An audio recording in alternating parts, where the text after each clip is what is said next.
La première chose que l'on constate après l'enlèvement de l'enfant mâle, c'est une guerre dans le ciel.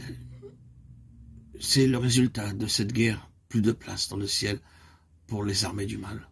Aussi sont-elles précipitées des cieux sur la terre.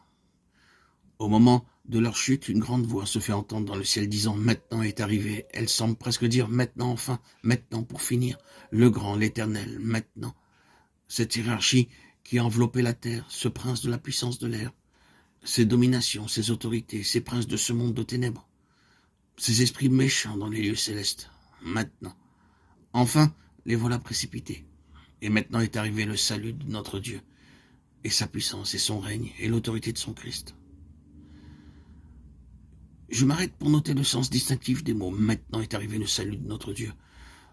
Le salut de notre Dieu est arrivé maintenant. Réfléchissez un peu à tout ce que nous venons de dire, et vous verrez où cela va nous conduire. Maintenant est arrivé le règne de notre Dieu. Le règne de notre Dieu est arrivé maintenant. Maintenant est arrivée la puissance de notre Dieu. Et encore, la puissance de notre Dieu est arrivée maintenant. La voici, la dynamique de Dieu. Sa force toute puissante. La voici, maintenant. Et remarquez ensuite, et l'autorité de son Christ. L'exousia de son Christ. La juridiction du Seigneur Jésus est arrivée. Maintenant. Que de choses tiennent à ce maintenant. Vous pesez ces phrases une à une et vous rendez compte que l'enlèvement de l'enfant mâle coïncide avec l'avènement du salut, de la puissance et du règne de notre Dieu et de la juridiction de son Christ. Quel finale, quelle apothéose. C'est sublime.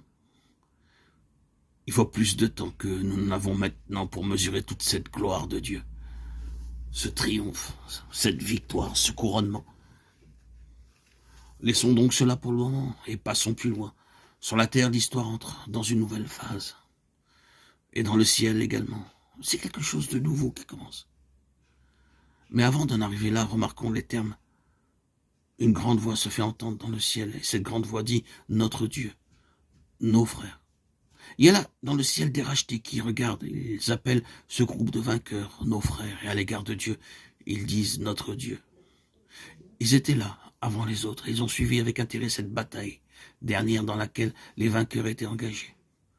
Dans tous les temps, il y a eu des vainqueurs. Ils ont vaincu et s'intéressent à cette victoire jusqu'à sa consommation. Aussi disent-ils « Notre Dieu, nos frères, qui accusaient nos frères ». Et remarquez, plus loin, Satan est descendu vers vous. C'est le langage de quelqu'un qui parle non pas d'en bas, mais d'en haut.